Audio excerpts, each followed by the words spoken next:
શ્રીરામ જય જય રામ. શ્રીરામ જય જય રામ. જેમના લોહીનું ટીપે ટીપું પરમાત્મા માટે વપરાઈ ગયું હોય તેવા સહજ સરળ સાત્વિક વ્યક્તિઓ એટલે સંત. આવા જ એક સંત એટલે શ્રી બ્રહ્મ ચૈતન્ય મહારાજ ગોંદવલેકર. ઈસવીસન 1845થી 1913 સુધી તેમનો જીવનકાળ ગણાય છે. શ્રી તુકામાઈ મહારાજના ગુરુ હતા.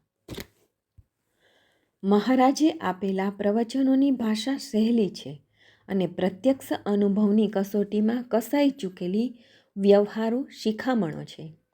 મહારાજ ખાતરી આપતા કહે છે કે નામસ્મરણનો સુલભ માર્ગ જે પકડશે તેને ન લાગે કષ્ટ, ન જવું વને, સુખે આવે ઘરે નારાયણનો તાદસ અનુભવ થશે. મુખે રામનું નામ, દેહે શરીરના કામ અને મન જોડવું રામ, આ એક જ ઈશ્વર પ્રાપ્તિનો રાજમાર્ગ છે. બ્રહ્મ ચૈતન્ય ગોંદવલેકર મહારાજના મરાઠીમાં બોલેલા આ બધા પ્રવચનોનો શ્રી ગોવિંદ સીતારામ ગોખલેએ સંગ્રહ કરી સર્વે પર બહુ મોટો ઉપકાર કર્યો છે. મરાઠી ભાષાના પ્રવચનોનો ગુજરાતી અનુવાદ પ્રાધ્યાપક હર્ષદ ઉપાધ્યાયે કર્યો છે. વર્ષના દરેક દિવસ માટે એક નવા શીર્ષક સાથે ક્રમમાં દરરોજ એક પ્રવચન આ પુસ્તકમાંથી રજૂ કરવામાં આવશે. આજે 6 એપ્રિલનું પ્રવચન સાંભળીએ, જેનું શીર્ષક છે સંત એ ચાલતા બોલતા દેવ જ. વ્યવહારમાં જેને સારી રીતે વર્તતા આવડતું નથી તેને પરમાર્થ કરતા નહીં આવડે. વ્યવહારમાં બનતી બાબતોની મન પર અસર પડવા દેવી નથી એવો નિશ્ચય કરીએ અને સદ્ગુરુની આજ્ઞાને પ્રમાણ માનીને તેનું સંપૂર્ણપણે પાલન કરીએ. સાધન પર જોર દઈએ. આપણે પોતે કોણ તે ઓળખી લઈએ. ભગવાનથી પર કોઈ નહીં એ સમજાઈ જાય તો આપણે કોણ એ સમજાય. નિર્ગુણ જો સમજ્યા તો એ સગુણ નહીં છોડીએ. મારા મુખમાં રામ આવ્યા એનાથી વધારે બીજું ભાગ્ય તે કયું. હૃદયમાં સ્ફુરણ થયા પછી જ આપણે બોલી શકીએ તો આપણા મુખમાં રામ આવ્યા પણ તે હૃદયમાં નથી એમ કેવી રીતે કહેવાય. તમે ઉપનિષદમાંથી કહેવા કહ્યું પણ કેવી રીતે કહું. જેણે જે કર્યું હોય તે જ તે કહેવાનું.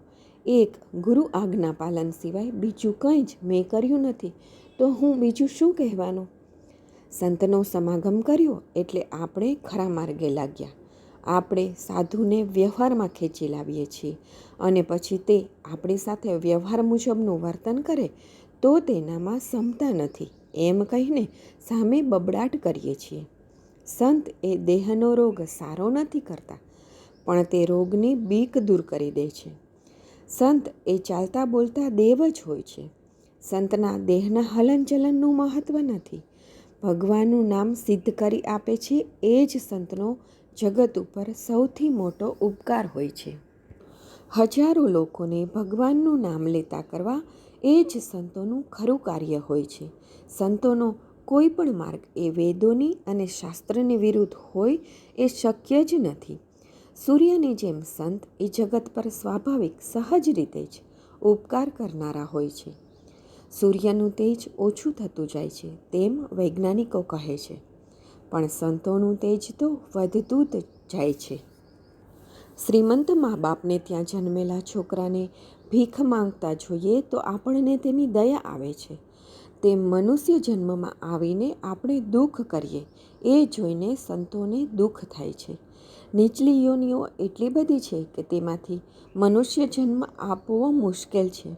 મનુષ્ય જન્મ મેળવીને ભગવાનની પ્રાપ્તિ થઈ નહીં તો તેમાં જીવનનું મોટું નુકસાન છે. એટલે અત્યંત ખંતપૂર્વક સંતનો સમાગમ કરીએ, તેમની કૃપા પ્રાપ્ત કરી લઈએ. સંતોએ જે માર્ગ આંકી આપેલો છે તે માર્ગે આંખ મીચીને જઈએ તો પડવા આખડવાની બીક જ નથી. સંસારમાં આપણે એટલા તો ખૂંચી ગયા છીએ કે સંતોની બૂમ જ સંભળાતી નથી. તે સંભળાય એટલા તો ઊંચા આવીએ. સંત વચન પર વિશ્વાસ રાખીને ચાલીએ તો ભગવાનનો પ્રેમ લાગવાનો જ. તે લાગવાથી વિષયનો પ્રેમ કમી થશે. એટલે સંતોની સંગત કરીએ. એટલું પણ જો કરીએ તો કલ્યાણ થવાનું જ છે. સંતની સંગતિ અને નામસ્મરણ, એનાથી જ ભગવાનનો પ્રેમ આવશે. અસ્તુ. જાનકી જીવન સ્મરણ. જય જય રામ.